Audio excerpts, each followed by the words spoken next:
Queridos amigos, el tema de hoy es demanda internacional por violación a los derechos humanos, fundamentalmente en cuanto tiene que ver con el procesado.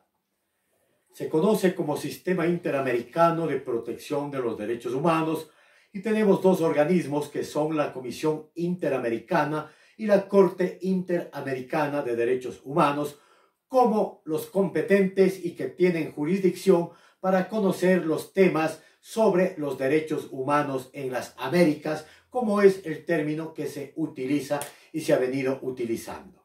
Cabe mencionar que durante toda la vida republicana y la vida de nuestro país existen 23 casos ganados en contra del Ecuador. Solo 23 casos que se han ganado por la violación de los derechos humanos. Uno de ellos, un caso personal, el caso de la niña contagiada con SIDA en la ciudad de Cuenca, conocido como el caso González Lluy versus Ecuador. También en el sistema interamericano están lo que se conocen las medidas cautelares, donde nosotros hemos solicitado, hemos pedido cierto tipo de medidas para proteger los derechos humanos de nuestros patrocinados.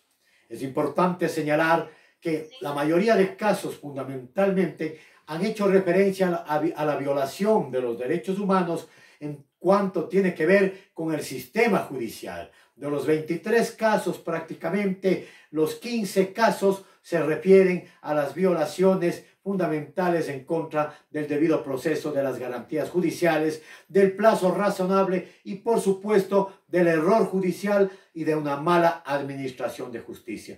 Esas son las causas por las cuales podemos demandar. Cabe preguntarnos, ¿quién puede demandar? ¿Ante quién demandamos? ¿Por qué demandamos? ¿Para qué demandamos internacionalmente?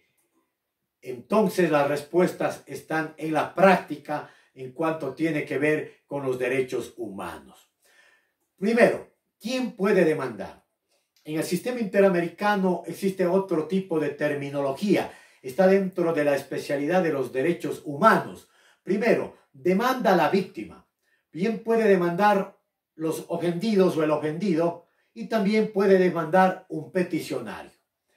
La víctima es sobre la persona contra quien recayó la violación del derecho humano, por ejemplo, del debido proceso, de la mala administración de justicia, del error judicial. Es decir, por ejemplo, de una persona que fue tratada mal, torturada físicamente, psicológicamente, durante varios tiempos, estuvo presa, luego salió libre. No importa si es sentenciada, más aún, si obtuvo una sentencia que le ratifica la inocencia. Aquí lo importante es la violación de los derechos humanos. Violación de los derechos humanos como la integridad física, la libertad.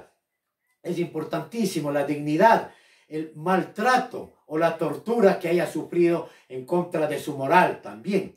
Luego puede demandar quiénes son los ofendidos. Los ofendidos caen dentro de la calidad de víctimas, los familiares, por ejemplo, de la víctima, quienes tienen relaciones de afinidad consanguínea, es decir, quienes forman su grupo familiar afín con quienes ha convivido y quienes han estado al lado de esta persona que ha sufrido las violaciones del debido proceso, las violaciones de las garantías judiciales, en definitiva de sus derechos humanos. Dependiendo del caso, qué tipo de derecho humano contra la salud, en fin, cualquier tipo de derecho humano que haya sufrido y conseguir en error judicial.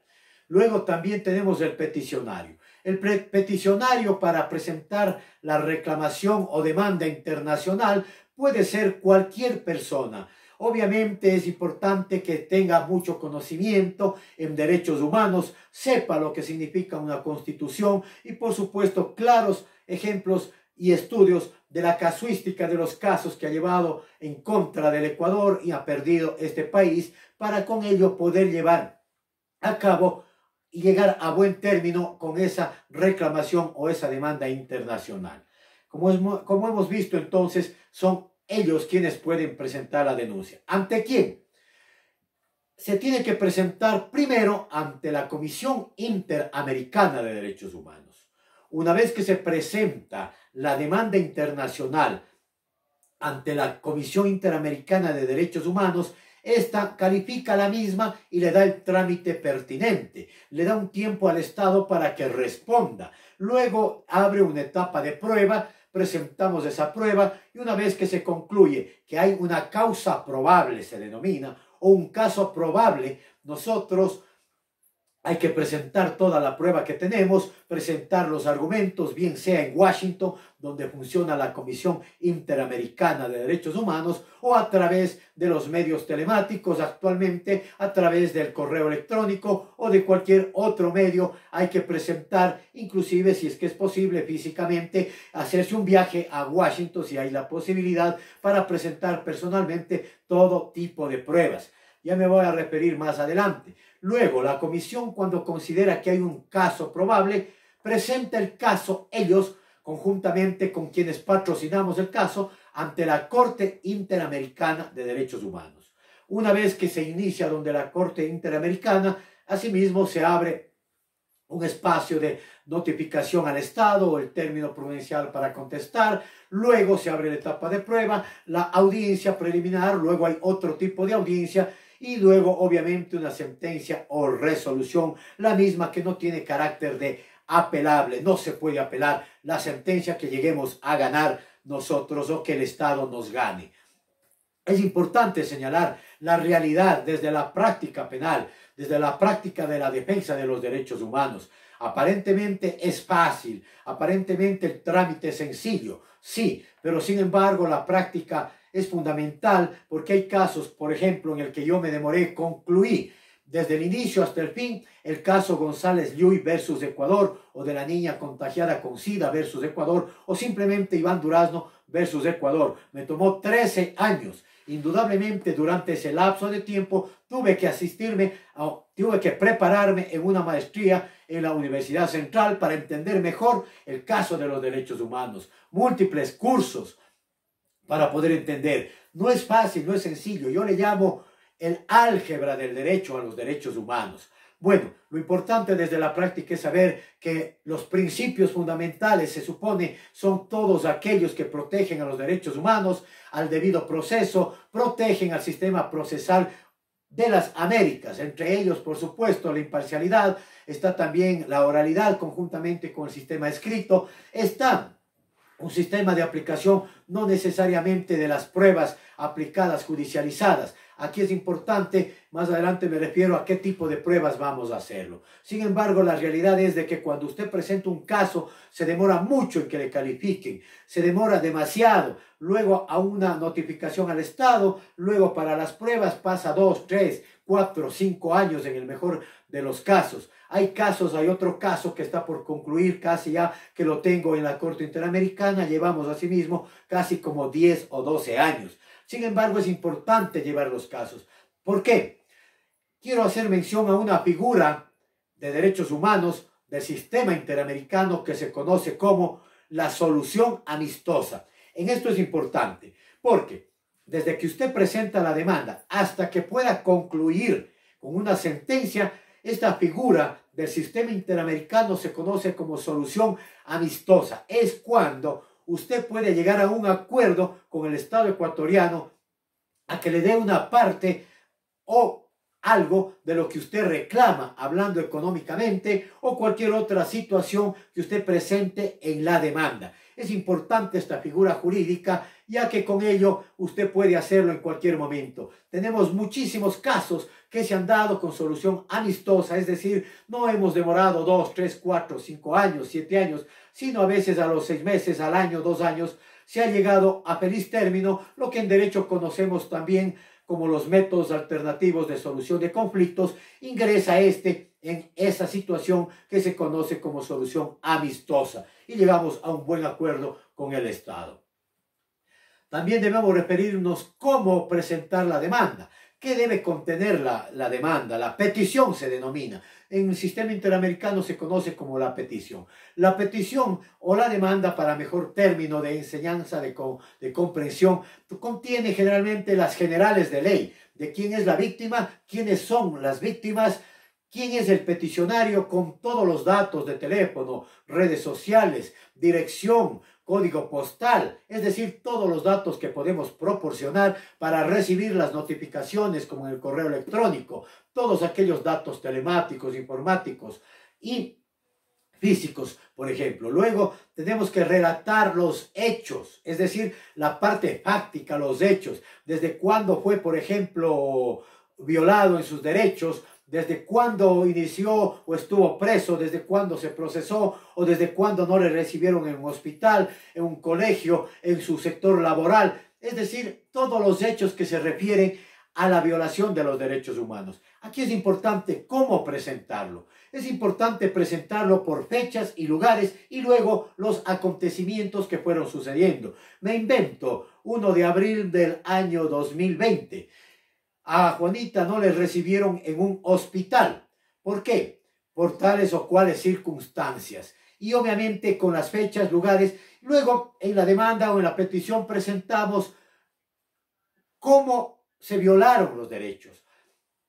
La forma en que se violó, no le atendieron en un hospital, en el CDP afectaron a su integridad física en contra de su dignidad, en la cárcel no le dieron el traslado, no le dieron el traspaso, no le atendieron en cuestión de salud o simplemente no le concedieron los beneficios penitenciarios, cualquier tipo de violación de los derechos humanos. Luego tenemos que relatar qué derechos humanos se violentaron. Por ejemplo, derecho a la vida, derecho a la integridad física, derecho a no ser torturado, derecho a la salud, derecho a la libertad de expresión, derecho a la movilización.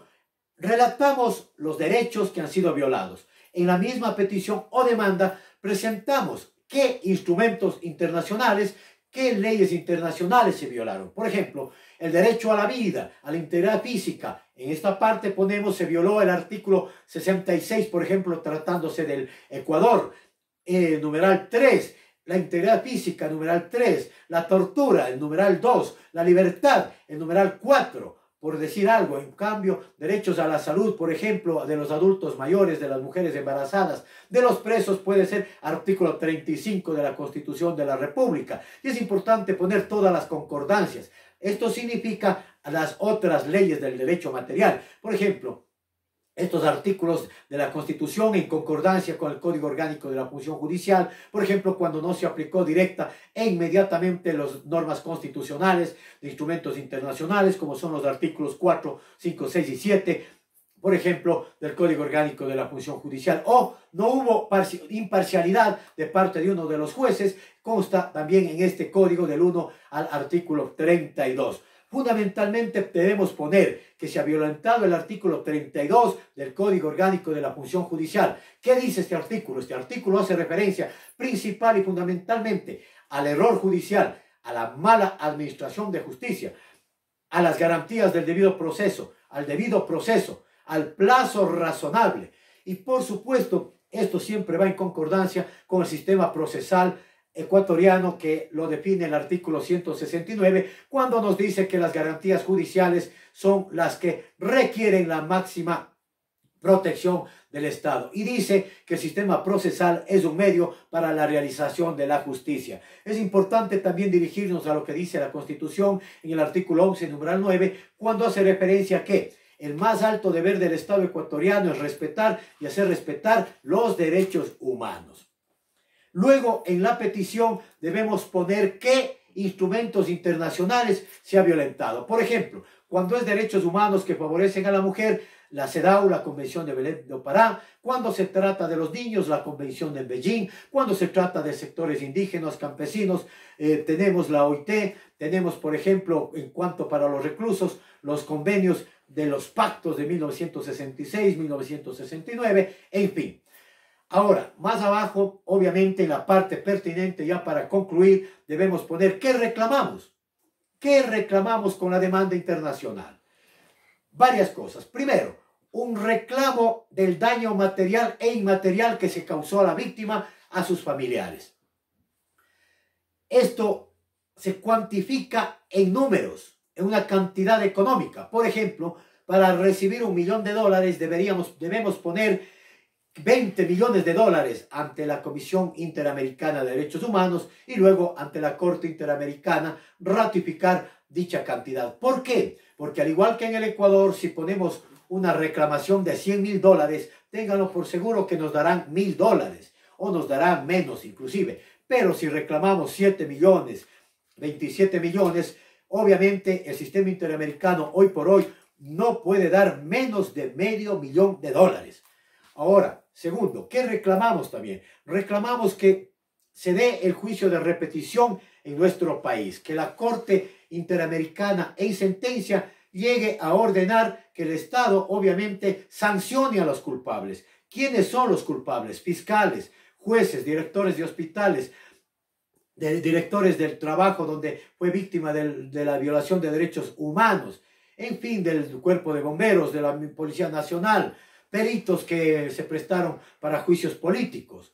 Luego de ello, debemos pedir también en la parte pertinente, aparte del daño material, del daño inmaterial, debemos pedir, por ejemplo, que se cree un organismo en el Estado, me invento, para proteger a los huérfanos que quedaron, de aquellos que pagaron una condena injusta. Por ejemplo, que se cree un organismo en el Estado ecuatoriano.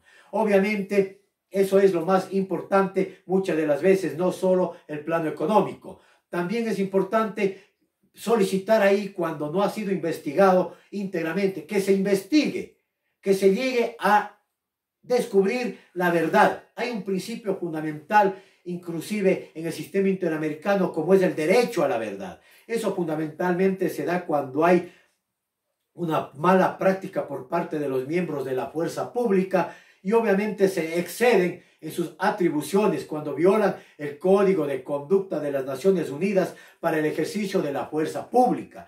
Se tiende a dar que se haga una investigación. De ahí tenemos, por ejemplo, ejemplos. Las comisiones de la verdad han venido en recomendaciones de la Comisión y de la Corte Interamericana de Derechos Humanos. Cabe señalar que leyes, qué instrumentos internacionales, aparte de los ya mencionados, debemos sustentarnos para la demanda. Por supuesto, está en el reglamento del Pacto de San José de Costa Rica, está en el Pacto de San José de Costa Rica de 1969, la Convención Americana de Derechos Humanos y obviamente en su reglamento está todo el procedimiento. Es fácil, eso no les puedo indicar, sino que simplemente se bajen de la página de la Comisión y de la Corte Interamericana. Ahí están instructivos inclusive para cómo denunciar, para cómo hacer las peticiones. Sabemos ya que nosotros debemos pedir medidas cautelares, por ejemplo, pero también hay las peticiones, también hay opiniones consultivas que se llaman. Es decir, el Estado, cualquier Estado puede pedir una opinión de consulta, elevar consulta a la Comisión, al sistema interamericano, para que estos contesten y respondan en términos técnicos. Ahora, ¿cuándo presentar la demanda, la petición por violación a los derechos humanos?